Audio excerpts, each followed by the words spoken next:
welcome back to my channel and welcome to today's video where I'm going to be talking about the kind of concrete steps that I've taken over the last few years to reduce my Hba1C from where it was at its worst at 11.5 quite a few years ago now, down to around 6.5 where I was stuck for a little while. I think I was stuck around there for about 2 to 3 years until I finally got my kind of most recent and lowest Hba1C down to 5.8, which is 40 if you use the kind of American conversion. So in my kind of diabetes journey video, I discussed my experience with type 1, how my management techniques have changed over the years, but in this video I wanted to share a few concrete tips and steps that I've taken to finally get that Hba1C below 6.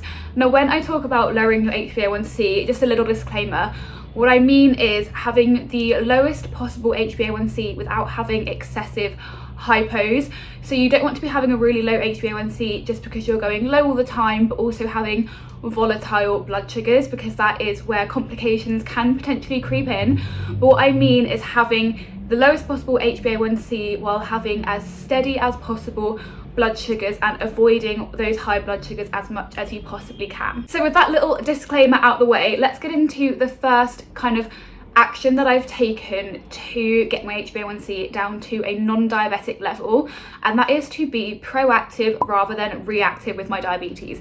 And by that I mean that you always need to be thinking about your next 30 minutes, hour, and even your whole day before you make any kind of dosing decision, whether that's about insulin injections or food that you're going to be eating or exercise that you're going to do. So you always want to be taking action before you have to take corrective action.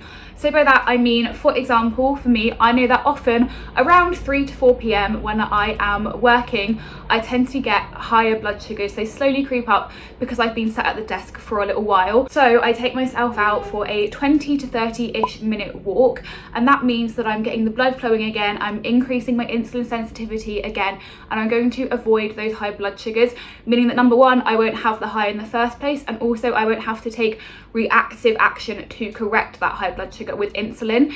If you implement these kind of little changes and little actions before you have a high or low blood sugar, it really helps stop those blood sugar swings and that roller coaster you can be on, because if you become overly reactive, you can tend to end up overcorrecting and then just sending yourself on that roller coaster, whereas if you are proactive, you avoid all of this. And the second thing I did really nicely ties into this, because in order to be proactive, one thing you need to do is analyze your blood glucose so you know where these trends are, you know when you're having these sticking points throughout the day, and then you can create that plan to be proactive. So if you are kind of at the beginning of your diabetes journey, or you've hit a sticking point with your blood sugars and you just can't seem to get that Hba1C to move in the direction you want it to go in, I would really recommend logging absolutely everything about your day so that you can really analyze what is triggering high and low blood sugars. You need to be logging things like your food, and I don't just mean carbs,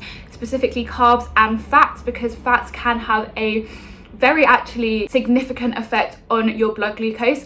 And if you don't know about how the macronutrients affect your blood glucose, I will leave a link in the description to a 5 diabetes tips video I did where I explain the effect of fats on your blood sugar. But you want to be logging food, so fats and carbs, exercise, any stress that you are feeling. You want to be logging illness, your period, any alcohol that you've been drinking, and how you are feeling, because all of these things and many more can affect your blood glucose, but those are kind of the main ones and things that you can really focus in on when you are analysing your blood sugar to see what is triggering those highs and lows. And then once you know what is triggering them, you can quite easily create a plan to avoid them, whether that be an extra insulin injection or reducing your basal dose or having a snack at a certain point of the day. There are so many things you can do once you know what the problem actually is. And the third thing that I have done is to make use of diabetes tech, and this kind of ties in really nicely to the last 2 points that I was making, because tech can be so great for helping you to analyze your blood glucose. So by tech I mean things like insulin pumps and CGMs. So I use the Freestyle Libre, and then I have the Meow Meow on top, and then I have some lovely tape from Expression Med Tape, which is actually the DMP kind of collab, and I'm going to talk about DMP shortly because their platform is a really great tool. But on the discussion of tech, I know it can be really daunting, and a lot of people kind of shy away from tech because you don't want to kind of show your diabetes. I know I was very much like this at the beginning. I didn't want anyone to be able to see that I was diabetic, but I have learned over time that there is nothing to be ashamed about being diabetic. There is nothing that you need to hide about yourself. People will not treat you differently. You just need to find that confidence in yourself and in your diabetes, and feel confident enough to wear your devices however you want to wear them, whichever devices you want to use to help manage your blood glucose.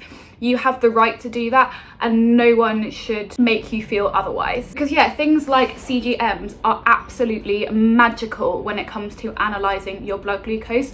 Finger prick tests are only providing you a little snapshot of your day and of your blood glucose, whereas CGMs provide you a graph of literally every minute of your day, and you can really hone in on different points of the day. You can hone in between meal times, between blood tests, and see what is happening when you wouldn't be able to see that otherwise. And they provide you with so much data, so many analytics, and they literally give you all of the information that you need to make dosing decisions and analyze your trends. I did recently a video comparing the Dexcom G6 to the Libra, and I explained the different stats that they both show you, so I will leave that video linked below if you are thinking about getting either of them or any kind of CGM, just so you can see just how much information you can get just from having this little thing put on your arm or on your stomach. They are life-changing, and I do know that they can be very difficult to get a hold of, particularly in the UK. But again, I will leave a link to both videos where I explain how to access both the Dexcom and the Libra. But it is something that it is really, really worth pushing for if you are ready to take that step into getting some more diabetes tech and pushing your doctors, pushing your diabetes team, getting access to that technology. The fourth thing that I've really implemented regularly into my life to help reduce my Hba1C is talking about it to other people, and not necessarily other diabetics, talking to your parents, your friends, your partner. Number one, it helps you to really de-stress and unburden any of the frustrations that you feel with managing your diabetes. But also it can be really helpful to have someone who is detached from your diabetes, who can have an unemotional analysis of it, who can provide an objective opinion when sometimes you're kind of caught up in the throes of a high or a low and you don't know what to do and you're panicking, or you're just going to rage bolus, or you just want to eat the whole kitchen. But discussing it with someone who is emotionally detached, they can provide some really good objective advice. And the more often you discuss your diabetes with these people, the more they will come to understand diabetes as a whole, and specifically your diabetes and how you react to certain situations. And they can provide some really, really good advice. And you don't have to take their advice if you think they don't know what they're talking about, or you think that they've got it wrong, or they don't know the full picture. But talking it over with someone can really help just add a bit more kind of analysis into a situation, rather than being taken over by your emotions with your diabetes all the time. Because I know it can be so difficult to just manage diabetes without having these kind of freakouts and these stresses and these breakdowns, because it can get on top of you. It is a lot to manage. So talking to people really, really can help with that. Equally, talking to other people with diabetes is so beneficial.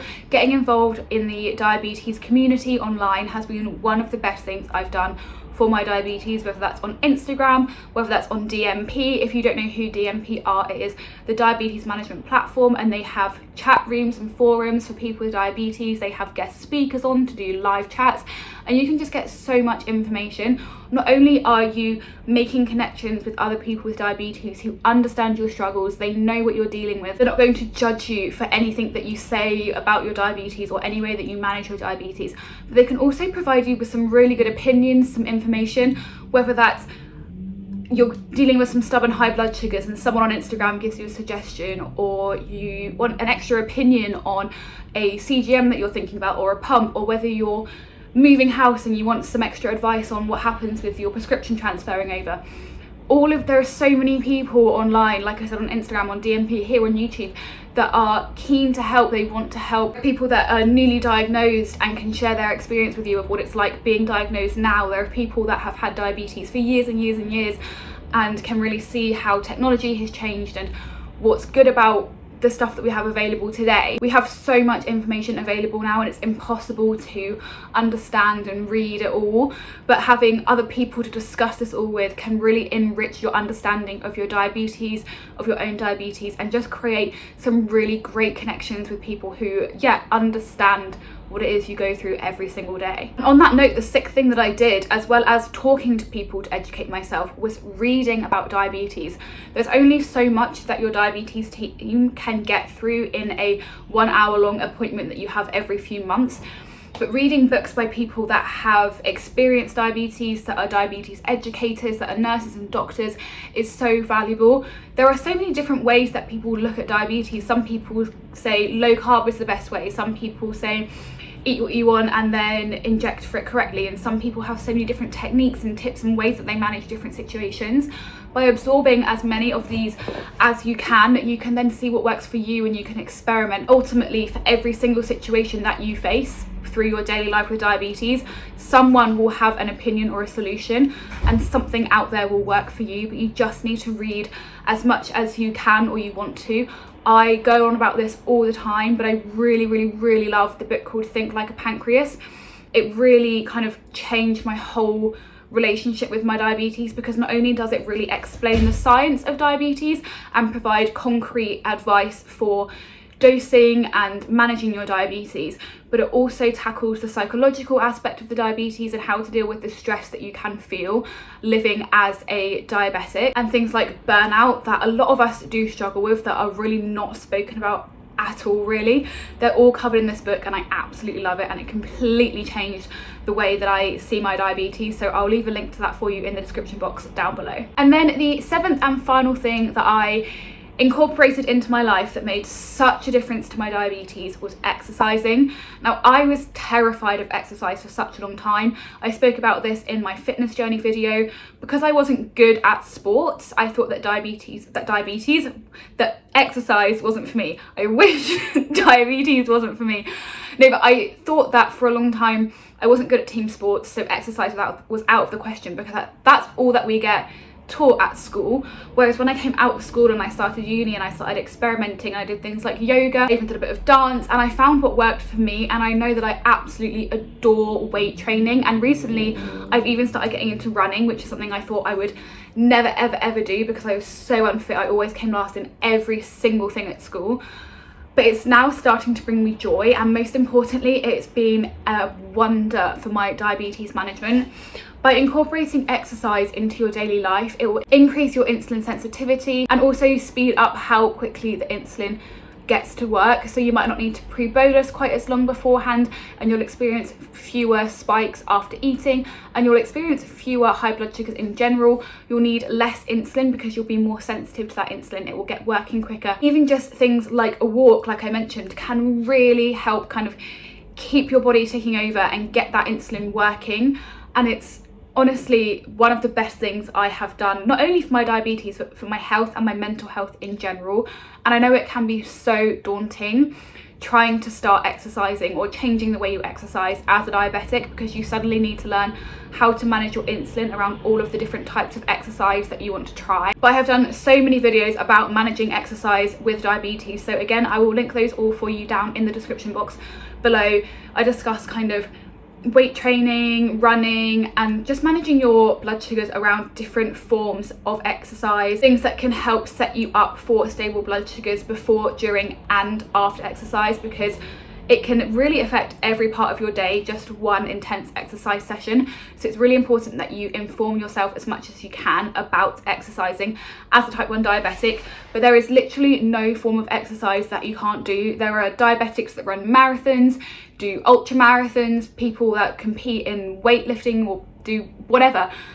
There are diabetics doing these things. You just need to learn how to manage your blood sugars around it. So those are the 7 kind of lifestyle changes or things that I have implemented into my life to help reduce my Hba1C and get it to that non-diabetic level, which I never thought it would be. 16 years post-diagnosis, it's taken me this long to learn what I've learned so far, and there's so much more that I still cannot wait to learn about diabetes management to get my blood sugars as stable as I possibly can. But I hope this video has been useful for you. Please give it a like if it has been, and let me know in the comments any videos that you'd like to see from me soon, and I'll make them for you as soon as possible. But for now, that is it for this one, and I look forward to seeing you in the next one. Bye!